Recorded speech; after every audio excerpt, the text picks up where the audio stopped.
There's a card from the Spider-Man set that kind of came out all on its lonesome by itself, and I haven't talked about it yet, but like everyone else is talking about it. So I might as well bring up the Soul Stone and do a little standalone preview video for like just this card. Have you guys seen this yet? Have you seen this? Have you heard about this? This card's probably okay. But I'm going to ask you how you feel about it in a second. A few of you in here, because we just started the stream. And I kind of want to, I'm interested to know your opinions on this, because all I've really seen is content creator opinions so far. And I want to know how you feel. But this is what the card does. It is 2 mana, 1 and a black for a legendary artifact, Infinity Stone. With Indestructible, you can tap it for a black mana, or you can pay 6 and a black, tap it, and exile a creature you control to harness the Soul Stone. Once harnessed, its infinity ability is active, so you can activate its infinity ability. Infinity, at the beginning of your upkeep, return target creature card from your graveyard to the battlefield. So in line with like a Virtue of Persistence or something, but it doesn't take stuff out of your opponent's graveyard like Virtue can. But it still costs about as much to use that ability and use and get a Virtue of Persistence, kind of. You know, the ability is also instant speed. I want to point that out. That might be cool to do like EOT or something, especially considering if you do it end of turn on your opponent's turn, then like you get to untap and immediately do the thing, like get a guy out of your yard. And that's pretty good. Even if your opponent has removal for that guy, they still have to like, you know, they have to worry about the guy coming back every turn. The creature card doesn't come back with a finality counter or anything like that. So that's noteworthy. But I guess the important thing about this is obviously the fact that it is a 2 mana indestructible mana rock that will be standard playable. I keep like checking. I keep making absolutely sure like, okay, so this is the standard legal set symbol and the standard legal like set code SPM down there. And yeah, this card appears to be standard legal. So I guess we do have currently a standard legal 2 mana rock in the Iron Crag. That 2 is legendary, and it only sees like a little bit of play, and like any deck can play it. Theoretically, any deck can play this too, but it adds black mana, which is like probably always better than colorless mana for the most part. But the point being, we already have a 2 mana legendary rock in standard that could probably see more play. Honestly, I feel like the card's really good, the Iron Crag, but it doesn't see that much play. The occasional mid-range deck that doesn't have another way of ramping. The occasional Ugin deck, it's kind of a free-to-play kind of card, you know? So, my question to you, chat. Hi, I love your videos. Nice to catch you live. First-time chat from Villar 1983. That's the same year I was born, if that was the year you were born. So, brothers or sisters or whatever. Good to have you here. I want to know how you all feel about the Soul Stone. Do you think this card is insane? Do you think the card is good and playable? Or do you think the card is overrated at this point in time? We still have like a month before we're able to play this card on Arena or something like that. I think it might be a little over a month. But I'm looking forward to playing it. You know, I think that in mono black decks, the card is good. If mono black is a deck, then the card is good. If mono black is a deck, you know, but is mono black mid-range with Unholy Annex and stuff, is that more than like a B tier deck right now? I think you could say that like there are obvious S tier decks in the environment. I think the one S tier deck is probably Vivi. And then you have a couple of good, you know, Vivi, Soul Cauldron. And you have a couple of good decks in the A tier under that. And I think under that A tier, I want to do like a standard tier list video, so I don't want to give all the cookies away right now. But like under that, you have a bunch of decks that are kind of like, you know, in the wings. I think that Mono Black is one of them. Like Aristocrats is one of them.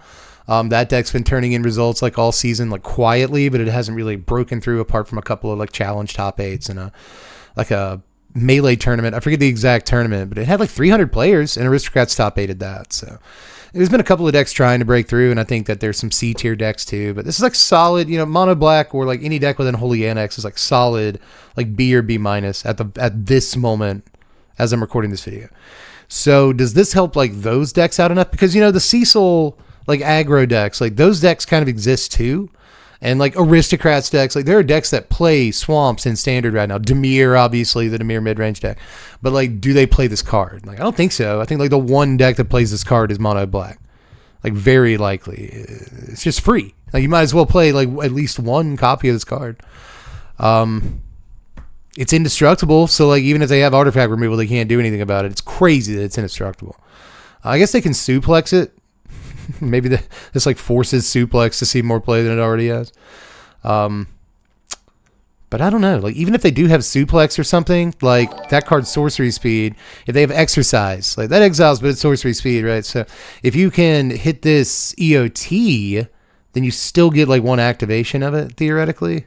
I don't know. They can probably do. Those are both 2 mana spells. They can probably use either one of those before you can actually hit the 7 mana mode on this. But even then, like they had to burn an exercise on a mana rock. I guess you're up in that exchange too. So, okay, I haven't looked over at chat yet. I want to know. I think Mono Black is worse than that. Yeah, maybe. Yeah, that's the thing. That's the thing. Dimir mid-range would be A tier? Yeah, it would be. Again, I'm not trying to give away all the gravy. The gravy's the secret sauce. But yeah, I think that it's pretty obvious Dimir mid-range is like an A tier deck. And I don't think it plays this. And again, you think Mono Black is worse than that. The thing is, I shouldn't say Mono Black strictly. I kind of changed it at the end there subtly to decks that play Unholy Annex. And like recently on MTGO, there have been some decks and challenges that have top 8'd or top 16'd, right? Gotten like 9th or 11th place that are like black-white Unholy Annex or like green-black Unholy Annex. And I think especially like the Golgari Annex decks, you know, like they could maybe want a ramp piece. It could be. You get your Elegy Acolyte on turn 3 or your other 4-drop. You know, that's the thing is, are there like a bunch of really important 4-drops in Standard right now in Black? Not really. You know, that's the problem. Part of the problem is like Sheldred doesn't exist. So like before rotation, we'd be like, oh my God, turn 3 Shelly in Mono Black. And that would have been crazy. We don't have that anymore. But we do have Acolyte. One thing against this card, by the way, is that like it will see play in the Unholy Annex decks, like certainly. I'm about to give a bunch of points and counterpoints here, so I'm sorry. I'm going to throw them all out rapid fire. But if you put it in the Unholy Annex deck, then like, oh, you want to play a 4-drop on turn 3, right? So so now it's kind of like I'm skipping past my Unholy Annex or Preacher of the Schism turn in order to play a 4-drop. So I didn't get Annex down. However, 2 counterpoints to that is A, this gets you to the 5 mana mode on Unholy Annex faster, so it is better with Annex. I think you can just like turn 4, play the 6/6 flyer, and like you're fine with that too, you know.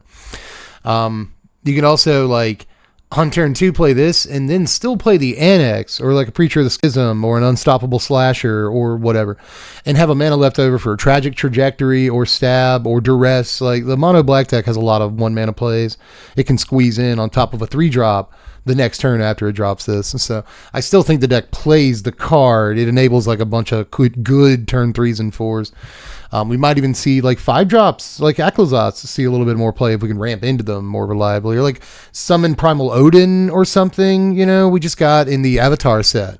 There's that 6-mana Saga that destroys all creatures when it comes into play, and then it becomes like a 5/5 that adds mana to your mana pool when it attacks. The thing looks crazy. So, like, again, we can ramp into cards like that more reliably and make them more playable with a card like this.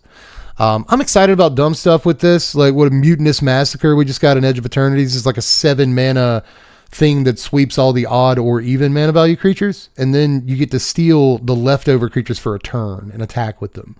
And obviously with like Umbral Crawler Zealot and other like sack a creature things, then like you can destroy all even creatures and grab all the odd creatures for a turn, attack with them, swing, you know, and then sacrifice them all to Umbral Crawler Zealot or something before they go back to your opponent. So it's just like a one-sided sweeper that, you know, you get to keep a bunch of your guys, it's just and swing with their guys in the meantime. Like I want to play that deck really bad. And a card like this helps out that deck because Mutinous Massacre is like 7 mana, you know, so any help getting to it in those colors is in Rakdos is really good, and this helps with that. So again, there are decks I want to like throw this in, but I'm not the kind of guy that's like, this is what's going to happen. It's going to go in the best deck in the format, and that deck is this. Like, you know, I've got a bunch of jank that I want to play it in, you know. All things considered, man, if I had to rate this card, and I think I probably should, right? Like we're rating. Not like it's 10 cards rated. On 10 cards rated, I only do like casual commander ratings, you know? I'm rating this for like standard and commander and beyond. You know, we get to play this in Pioneer and stuff. Like, this will be modern playable for what it's worth, but I don't know how much it's worth, to be honest. Altogether, I think I would probably give this card like an 8.1, you know, like it's a decent mana rock. It will see play in Commander until the end of time. I mean, you just play mana rocks anyway. You might as well kick out the Thought Vessel or the Felwar Stone or the Mind Stone or even one of your talismans. Like, it depends on what mana rocks you're running, but you can probably find one to take out, throw this in, or even just run another mana. Just run that's, you know, an 8th mana rock or whatever you're doing.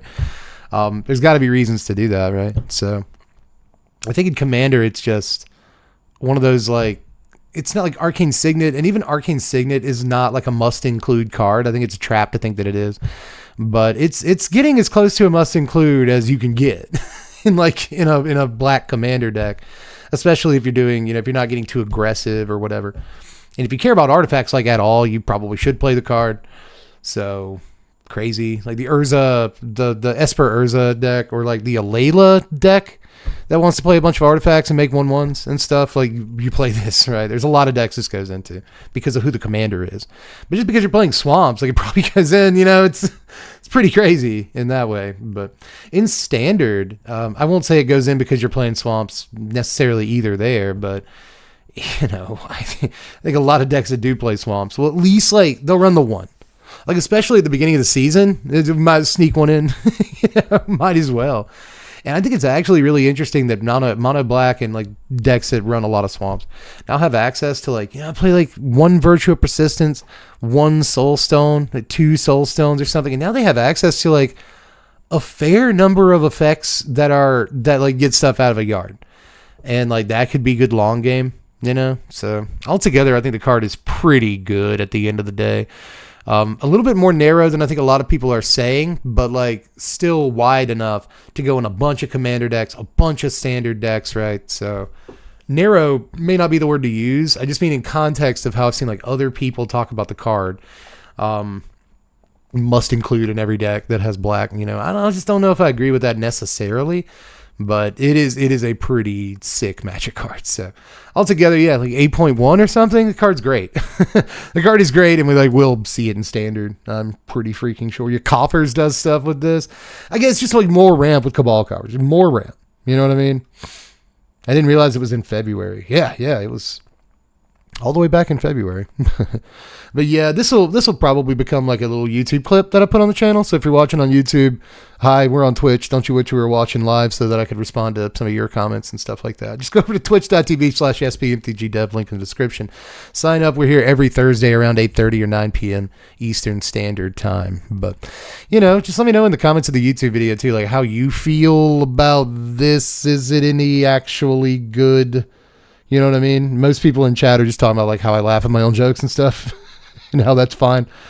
I hate this card is going to cost like $10+. Yeah. More than that. Optimator says more than that. I agree. It's going to be like way more than that. At least beginning. You know, at the beginning, I think this card will be really expensive. As a matter of fact, like, can we see how expensive this card is? The Soul Stone. Do you have an entry for its price yet on Scryfall? Oh my god. Okay, so like for some reason they don't have. Okay, yeah, so this is $82. Now keep in mind this is pre-order prices, and it's pre-orders like a month away from the like set being out at all. So that $82 is way more than it's going to settle at. But 82, you know what I mean? Like 82 is a lot to start at. 82 is so much the starting point is insane already. So that's a price. That's crazy, dude. Like, you know, if it starts at 82, it settles at like 25, and that's too much. Hopefully the card bombs. Hopefully this card bombs and you can pick it up for as low as like $7, you know? Because I think you do play it. But jeez, $80 freaking dollars. I know you can't trust pre-order prices, but dang, dude. I didn't expect that. But that's the YouTube video, guys. Do all the YouTube stuff on your way up if you're watching on YouTube. If you're watching on Twitch right now in the present day, don't be confused. Stick around because we're going to play some Magic. Anyway, YouTube audience, I love every single one of you. But that's Itsky Lewitsky for this cut of a video. So I'll catch you cats later. I'm Dead from the Place. Thanks for watching. Wizards, spread love and be kind.